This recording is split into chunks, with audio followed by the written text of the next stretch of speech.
ጤና ይስጥልኝ ዮር ኮንስትራክሽን የተዘጋጀ የሚቀርብላችሁ ፕሮግራም ነው። በዛሬው ፕሮግራማችን ላይ የምንመለከተው እንግዲህ ቢልዲንግ ኮንስትራክሽን ስቴፕ ባይ ስቴፕ ፕሮሰሱን እናያለን። ያንን በሁለት ከፍለን ነው የምንመለከተው። የመጀመሪያው ፕሪ ኮንስትራክሽን ስቴጅ ይባላል። ቀጥሎ ደግሞ ኮንስትራክሽን ስቴጅ ብለን በሁለት እንከፍለዋለን። በፕሪ ኮንስትራክሽን ስቴጅ ላይ እንግዲህ የምንመለከተው ቢልዲንግ ፕላን፣ በጀት ኢስቲሜሽን፣ ላንድ አኪዚሽን፣ ዶክመንቴሽን የሚሉትን ሲሆን እንደዚሁ ደግሞ በኮንስትራክሽን ስቴጅ ብለን ባለው ላይ ሳይት ክሊሪንግ፣ ፋውንዴሽን፣ ፕሊንዝ ቢም፣ ሱፐርስትራክቸር፣ brick masonry, lintel, roofing coating, electrical plumbing and exterior and interior finishing, flooring and painting የሚሉትን እንመለከታለን። አብራችሁን ሁኑ።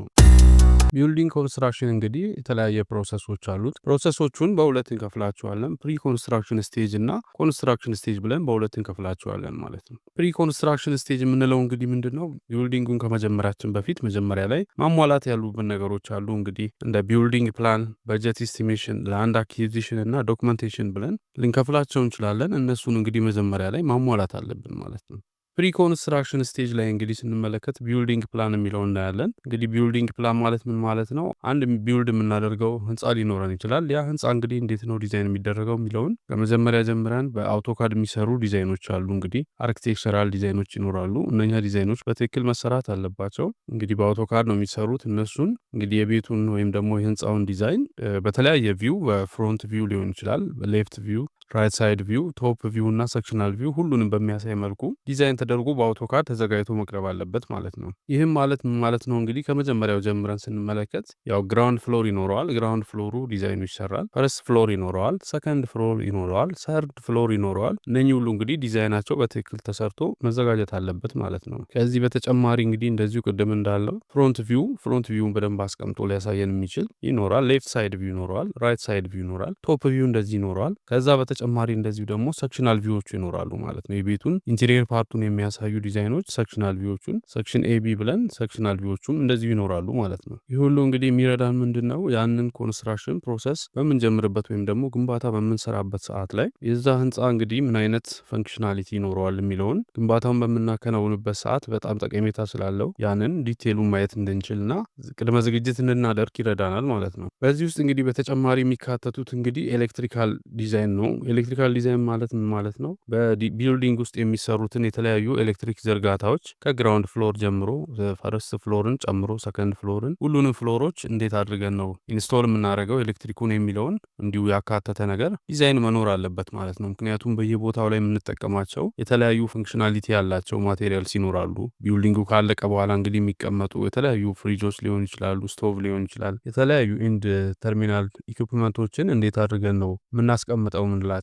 ለምሳሌ ሶኬቶችን፣ ሶኬት ሌታውቶችን እንደዚሁ እናዘጋጃለን። የእነሱ ዲዛይን ይኖራል። እንደዚሁ ደግሞ ላይት በልቦች የሚቀመጡት ምን አይነት ቦታ ላይ ነው የሚሆነው፣ ስዊቾቹ ምን አይነት ቦታ ነው የምናስቀምጠው የሚለውን እያንዳንዱም በኤሌክትሪካል ዲዛይን ላይ ነው ማለት ነው ተዘጋጅቶ የሚቀመጠው። ከዚህ በተጨማሪ እንግዲህ ደግሞ ፕለምቢንግ ዲዛይን ይኖረናል። ፕለምብ ሚንስ እንደ የቧንቧውን በምን በኩል ነው እንግዲህ የፍሳሹን የውሃ ፍሳሾችን እንዴት ነው ፕለምቦቹን የምንቀብረው የሚለውን በሻወር ሩሞች ላይ እንዴት እንጠቀማለን፣ ኖርማሊ ደግሞ እንደዚሁ ቤቶች ላይ ምን ቦታ ላይ ያስፈልጋል የሚለውን እንደዚሁ ፕለምቢንግ እሱም እንደዚሁ መታሰብ አለበት ማለት ነው። እዚህ ጋር እንግዲህ በዲቴል በምናየው ምንድን ነው አሁን ለምሳሌ ህንፃውን በምንሰራበት ሰዓት ላይ የሚያስፈልጉ መሰረታዊ የሆኑ ዲዛይን ቪዎች ሊኖሩን ያስፈልጋል። ምክንያቱም አርኪቴክቸራል ዲዛይኑ ላይ የሚቀመጡ ሳይዞች አሉ፣ መጠኖች አሉ ማለት ነው። ታይፕ ኦፍ ኮለም፣ ምን አይነት ኮለም ነው የምንጠቀመው፣ ኮለን ዲፍረንስ ሲደረግ ደግሞ ሲዋን ሲቱ ብለን የተለያየ አይነት ሳይዝ ያላቸውን ኮለኖች እንደዚሁ ዲፍረንሽት አድርገን እናስቀምጣለን። እሱም እንደዚሁ መገለጽ አለበት ማለት ነው።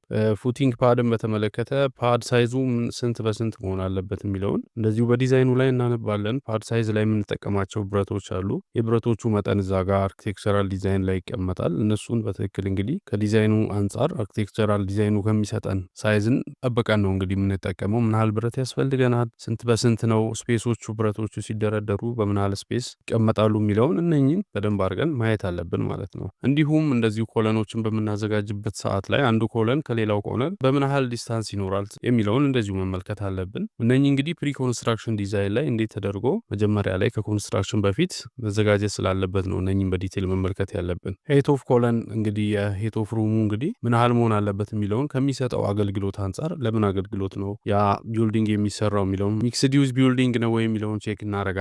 ለሆም ሬዚደንሻል ነው ወይ የሚለውን ወይም ደግሞ ለሾፕ ሬንት ሊሆን ይችላል። ለተለያዩ ከሚሰራበት ጥቅም አንጻር የሃውሱን ዲዛይን ሄቱን ዲተርማይን እናደርጋለን ማለት ነው። ሌላው እንግዲህ ቢም ነው። ቢምን በተመለከተ ምን አይነት ቢሞች እንጠቀማለን? እንግዲህ በዲተርማይን የሚያደርገው የቢልዲንጉን የመሸከም አቅም ብዙ ጊዜ የቢሙ ሄይት ነው እና ሄይቱን ከዊድዙና ከሌንግዙ አንጻር እንዴት ነው ዲተርማይን የምናደርገው የሚለውን እዚህ ጋር በትክክል በዲዛይን መደረግና መታየት አለበት ማለት ነው። እንግዲህ እዚህ ጋር ብረትን ስንጠቀም ታይፕ ኦፍ እና ሳይዛቸውን የስቲሎቹን ሳይዝ በደንብ ኮንሲደር እናደርጋለን። ለኮለን ምን አይነት ብረት እንጠቀማለን፣ ለቢሞቹ ምን አይነት ብረቶች እንጠቀማለን ባለስንት የሚለውም ማለት ነው። ለስላቡ ምን አይነት ብረት ባለስንት ሳይዝ እንጠቀም የሚለውን ቼክ ማድረግ አለብን። ምክንያቱም ግራውንድ ፍሎር ላይ የምንጠቀማቸው ብረት ታይፖች ይኖራሉ።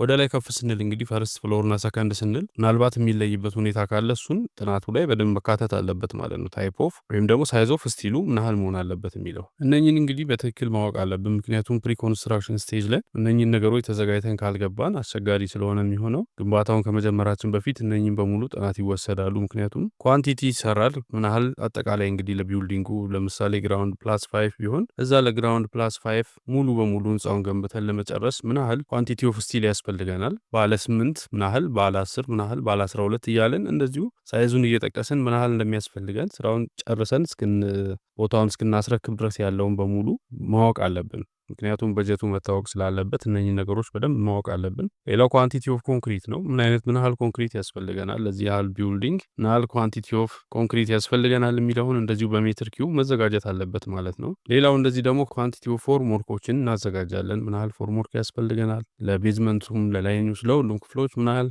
ፎርም ወርክ እንጠቀማለን የሚለውን በደንብ ቼክ እናደርጋለን። ሌላው እንግዲህ ሩፍን በተመለከተ እንደዚሁ ኳንቲቲ ኦፍ ሩፍ ማቴሪያሎችን ጂአይኤሶችን ሊሆን ይችላል። እነዚህን ቆርቆሮች ምን ያህል ያስፈልጋል የሚለውን ቼክ እናደርጋለን። እሱን ካልኩሌት አድርገን እናዘጋጃለን። ምክንያቱም ይህን ዲዛይን ስንሰራ አዘጋጅተን ካልጨረስም በኋላ ላይ በስራ ላይ በምንገባበት ሰዓት ላይ ስለምንቸገር እነኚህ ነገሮች በደንብ ቼክ ማድረግ አለብን። ምክንያቱም መጀመሪያውኑ ኢስቲሜት አድርገን ምን ያህል ገንዘብ ያስፈልገናል የሚለውን አውቀን ነው ወደ ስራው መግባት ያለብን። ምክንያቱም ኳንቲቲ ኦፍ ማቴሪያል በጣም አስፈላጊ ነገር ነው። 3 ነገሮች ነው እንግዲህ የሚያስፈልጉን። አንደኛው ማቴሪያል ነው፣ ሁለተኛው ሌበር ነው፣ ሶስተኛው ደግሞ ማሽነሪዎች ናቸው ማለት ነው። ስለዚህ መጀመሪያ ላይ እነኚህን ማቴሪያሎችን ምን አይነት ማቴሪያል ምን ያህል ያስፈልገናል በመጠን የሚለውን ኳንቲቲውን ዲተርማይን አድርገን ኢንተርምስ ኦፍ በገንዘብ አስቀምጠን ይህን ያህል ገንዘብ ለዚህ ማቴሪያል ይህን ያህል ብለን ለይተን ማወቅ አለብን ማለት ነው። ሌላው እንግዲህ ኳንቲቲ ኦፍ ሌበርን ስንመለከት ምን ያህል ሰራተኛ ያስፈልጋል የፕሮጀክት እንግዲህ ወይም ደግሞ አንድ ቢልዲንግም ከሆነ የቢልዲንግ ተሰርቶ እስኪያልቅ ድረስ ምን ያህል ሌበር ያስፈልገናል። እንግዲህ ሌበር ከኳሊፊኬሽን አንጻር እንግዲህ ስንመለከት ሳይት ኢንጂነር ያስፈልገናል ወይ፣ ምን ያህል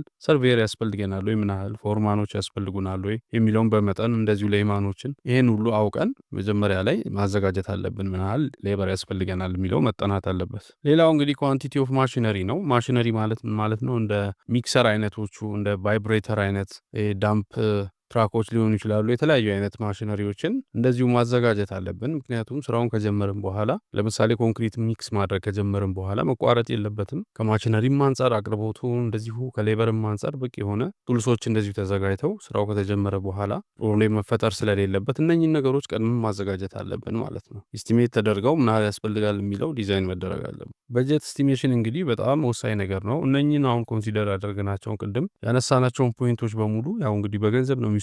ስለዚህ በጀቱን እዚህ ጋር መዘጋጀት አለበት። እነኚህ ምን ያህል ማሽነሪ ያስፈልገናል፣ ምን ያህል ሌበር ያስፈልገናል፣ እንዲሁም ምን ያህል ማቴሪያልስ ያስፈልጉናል የሚሉትን ነገሮች ዲተርማይን ካደረግን በኋላ ለይተን ሙሉ በሙሉ ካወቅን በኋላ ነው እንግዲህ ያ ነገር እንግዲህ በገንዘብ አንጻር አሁን ባለንበት ሰዓት ላይ ማለት ነው እንግዲህ ቢልዲንጉ በሚሰራበት ሰዓት ላይ ያለው የሌበር መጠን ምን ያህል ነው፣ ዴይሊ ዌጁ ምን ያህል ነው የሚለውን ክፍያ ቼክ እናደርጋለን። እንደዚሁ የባለሙያዎችን ክፍያ የግንበኞችን ሊሆን ይችላል፣ የሳይት ኢንጂነሮች በምን ያህል ሳይት ኢንጂነር ነው የሚሰራው የሚለውን እንደዚህ ፎርማኖች የሚለውን ካለው ሪሰንትሊ ካለው ከገበያው ላይ ካለው አንጻር አይተን ኮንሲደር አድርገን እንግዲህ ኢንተርምስ ኦፍ በገንዘብ ያ ነገር መቀመጥ አለበት ማለት ነው። እነኚህን ለይተን እናስቀምጣለን ማለት ነው። እንግዲህ ሌላው እዚህ ጋር ማስተዋል ያለብን ነገር ለላንድ አኩዚሽን ነው ቀጥለን ቼክ የምናደርገው። የምንሰራበትን ቢልዲንግ የሚሰራበት መሬት ህጋዊነቱ መጀመሪያ መጣራት አለበት። ከዛ በኋላ ምን አይነት ዲዛይን ነው ምን አይነት አይነት ቢልዲንግ ነው የምንሰራው የሚለው ታይቶ እዛ አካባቢ ላይ እንደዚህ አይነት ቢልዲንግ መስራት ከምን አንጻር ይጠቅማል? ለምሳሌ ፋብሪካ ከሆነ ከቦታ አንጻር እንግዲህ ፕሮብሌም እንዳይፈጥር፣ ምክንያቱም ዌስት ሊኖረው ይችላል የተለያየ ነገር ስላለ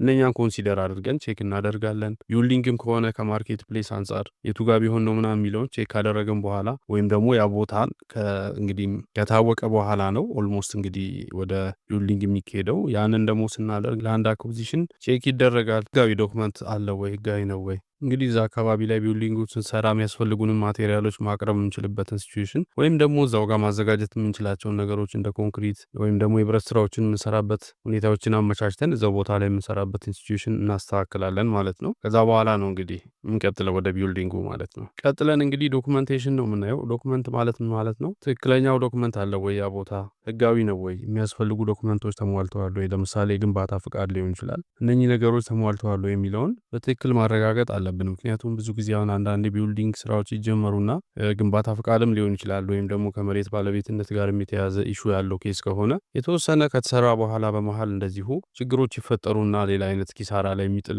ሁኔታዎች እንዳይከሰቱ መጀመሪያ ላይ ይሄንን ዶክመንቴሽን ላይ በደንብ ቼክ መደረግ አለበት። እንግዲህ ዶክመንቴሽን ስንል እንግዲህ ቼክ መደረግ አለበት። ሰርቬይ ሪፖርት ቼክ መደረግ አለበት። ሶይል ቴስት መደረግ አለበት። እንግዲህ ሶይል ቴስት ተደርጎ ሪፖርት መቅረብ አለበት። ቴስት ከደረገ በኋላ ምን ያህል ቢልዲንግ ካፓሲቲ ያለው ሶይሉ የሚለው ታውቆ፣ ምክንያቱም ገነባው ግንባታ ሃይራይዝ ቢልዲንግ ሊሆን ይችላል። ያ ደግሞ አፈሩ የመሸከም አቅሙ ምናልባት ዝቅተኛ ከሆነ እንደዚሁ ጥናት ተደርጎ ለግንባታው የሚሆነው ግብዓት መጀመሪያ ላይ ቀድመን ማዘጋጀት አለብን። ያን ደግሞ ለማወቅ ሶይል ቴስት ሪፖርቱ በጣም መሰረታዊ ነው ማለት ነው። ከዛ በኋላ ለአንድ ፐርቼዝ ከተደረገ በኋላ ትራንስፈር ዶክመንት አለ ወይ? ትራንስፈር ተደርጓል። አርኪቴክቸራል ድሮይንጎቹን፣ ስትራክቸራል ሪፖርቶቹ እንደዚሁ በደንብ በሲቪል ኢንጂነሩ ቼክ ተደርገው መታየት አለበት ማለት ነው። ፕሪ ኮንስትራክሽን ስቴጆችን ከጨረስን በኋላ ቀጥለን ወደ ኮንስትራክሽን ስቴጅ ነው የምንገባው። ኮንስትራክሽን ስቴጅ ማለት ምን ማለት ነው? እንግዲህ መጀመሪያ ላይ ኮንስትራክሽን ስቴጅ ስንጀምር መጀመሪያ ላይ ሳይት ክሊሪንግ ነው የምንሰራው። ሳይት ክሊሪንግ ማለት እንግዲህ ኦልሬዲ የመሬቱ ባለቤትነት ያሉ ዶክመንቴሽን ስራዎች ኤቭሪ ነገሮች አልቀዋል። ስለዚህ ወደ ስራው ነው የምንገባው። ከዛ በኋላ የምናደርገው ሳይት ክሊሪንግ ነው። ፕሮፋይል እናዘጋጃለን። ፕሮፋይል አድርገን ኤሪያውን እንግዲህ ካስቀመጥን በኋላ ከዛ በኋላ ነው እንግዲህ ወደ ሳይት ክሊሪንግ እንገባለን። አላስፈላጊ የሆኑ እንደዚህ ማቴሪያሎችን በ20 ሴንቲሜትር ዴብዝ ያህል እንደዚሁ ሳይቱን ክሊር አድርገን ለስራ እናዘጋጃለን ማለት ነው። የመጀመሪያው እንግዲህ ሳይት ክሊሪንግ ነው። ሳይት ክሊር አድርገን እንጨርሳለን። አላስፈላጊ የሆኑ ነገሮችን ከመሬቱ ላይ እናንሳና መሬቱን ለስራ ዝግጁ እናደርገዋለን። ቀጥለን እንግዲህ ቀጥታ ወደ ፋውንዴሽን ስራ ነው የምንገባው። ፋውንዴሽን ስራ እንግዲህ በጣም ጥንቃቄ የሚጠይቅና እንግዲህ ለምንገነባው ስራ በጣም መሰረታዊ የሆነውን እንግዲህ የቢልዲንጉን መሰረት መስራታችን ስለሆነ በጣም ጥንቃቄ ማድረግ አለብን። እንዴት አድርገን በተሰጠን ዲዛይን መሰረት እንግዲህ የኤክስካቬሽን ስራዎችን እንሰራለን። እነኛን በተቀመጠው ዲዛይን መሰረት እንግዲህ ኤክስካቬሽኖቹ ይሰራሉ። እንግዲህ ኤክስካቬሽን በምንሰራበት ሰዓት ላይ ከምንሰራው ቢልዲንግ አንጻር እንግዲህ ያለውን የፋውንዴሽን ታይፕ ቼክ አድርገን ምን አይነት ፋውንዴሽን ነው የምንጠቀመው የሚለውን ቼክ እናደርጋለን። ኤክስካቬሽን ታይፕ ላይ ስንመጣ እንግዲህ ፋውንዴሽኑ ምን አይነት ታይፕ ነው የምንጠቀመው የሚለውን መጀመሪያ መለየት አለብን። እንግዲህ የተለያየ አይነት ፋውንዴሽን ታይፖች አሉ። ስትራይፕ ፉቲንግ የምንለው አለ። ኮምባይንድ ፉቲንግ የምንላቸው አሉ። ራፍት ማት ፉቲንግ የምንለው አለ። እንግዲህ ዲፕ ፋውንዴሽን አሉ።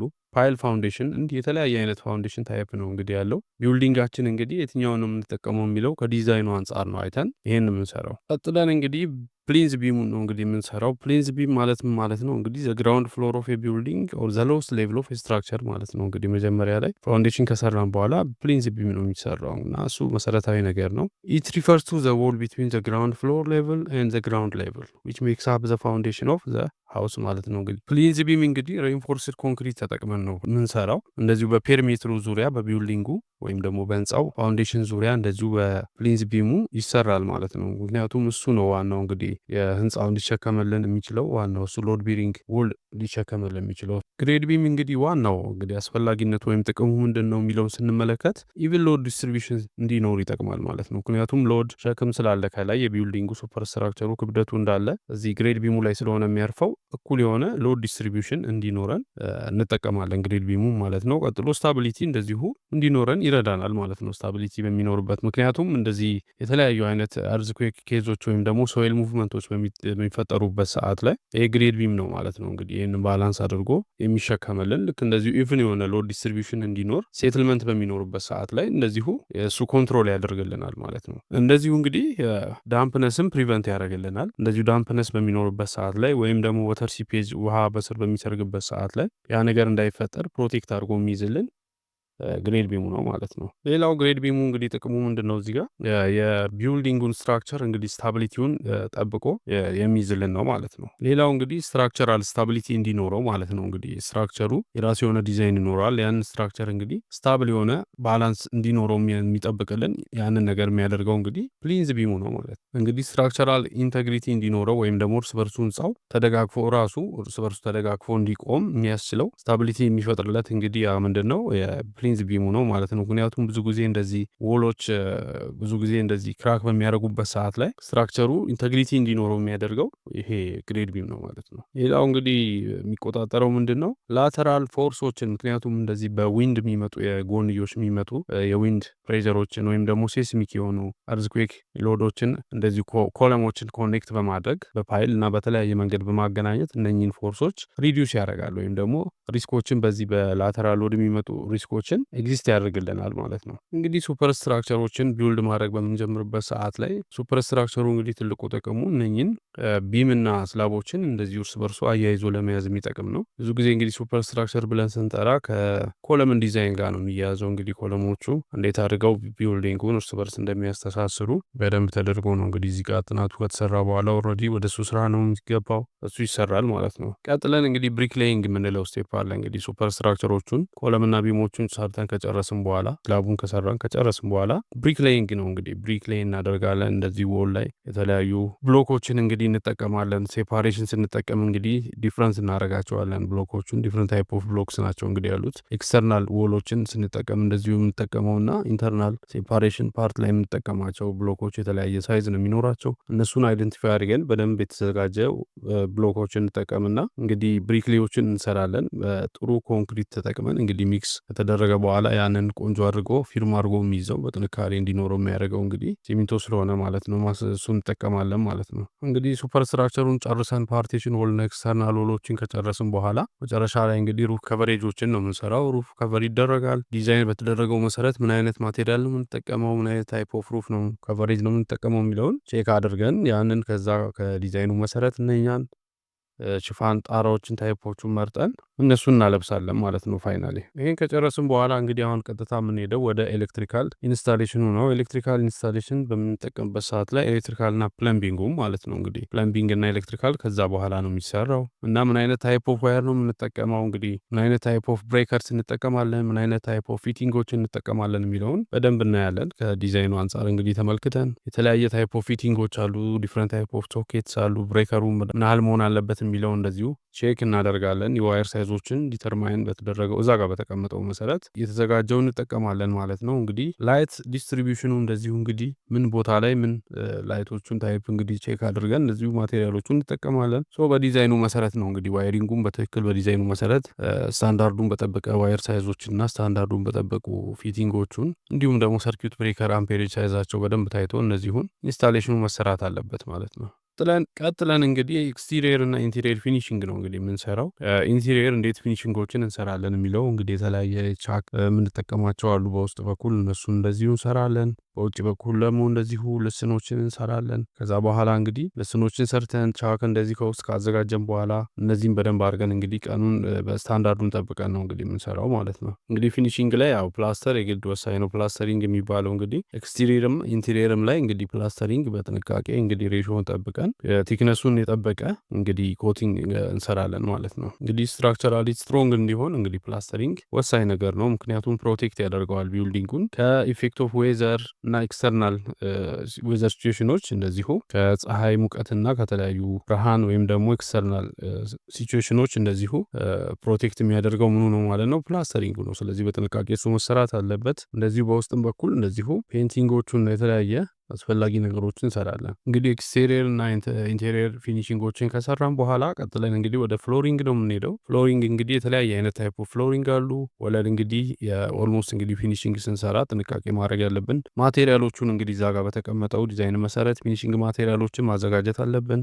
ከዛ በኋላ እንግዲህ የተለያዩ ታይሎችን እንግዲህ ሴራሚክ ታይሎች አሉ፣ ክሌ ታይሎች አሉ፣ ማርብሎች አሉ፣ ውድ አለ፣ እንደዚሁ ኤፖክሲ የምንለው አለ። እነኝን እንግዲህ ከዲዛይኑ አንጻር አስፈላጊ ቦታ ላይ መርጠን ፊኒሽንግ ስራውን እንግዲህ እንሰራለን ማለት ነው። ፍሎሪንግ ስራውን ፋይናሊ እንግዲህ ፔንቲንግ ነው የምንሰራው። ፔንቲንግ የቀለም ቅብ ስራዎችን እንግዲህ ለህንፃው ውበት እንግዲህ መሰረታዊ የሆኑ ቀለም አስፈላጊ ነው። ስለዚህ የተለያየ እንግዲህ በአስፈላጊ የሆኑ ቀለሞችን ተጠቅመን ኤክስቴሪየርሊ እንግዲህ ህንፃውን ከተለያየ ኤክስተርናል ኮንዲሽኖች መከላከል የሚችሉ አስፈላጊ የሆነውን የቀለሞችን እንደዚሁ እንሰራለን። በውጭ በኩል በውስጥም በኩል ያሉትን እንደዚሁ እንግዲህ ምክንያቱም ቅብ ላይ ፊኒሽንግ እንግዲህ ህንፃን ምን ያህል እንደሚያሳምረው የታወቀ ነው። በጥንቃቄ እሱ እናደርጋለን ማለት ነው። እንግዲህ ዛሬ እንደተከታተላችሁት አንድን ህንፃ እንግዲህ በምንገነባበት ሰዓት ላይ እንግዲህ ፕሮሰስ አለው። ከመጀመሪያ እስከ መጨረሻ በምንሄድበት ሰዓት ላይ ያለውን ፕሮሰስ እንግዲህ በታይም ከፋፍለን ተመልክተናል። እነኛን እንግዲህ ፕሪ ኮንስትራክሽን ስቴጅ ብለናል። ሁለተኛ ላይ ደግሞ ኮንስትራክሽን ስቴጅ ብለን በውስጡ ያሉትን መመልከት ሞክረናል ማለት ነው። ፕሪ ኮንስትራክሽን ስቴጅ ላይ እንግዲህ ያሉት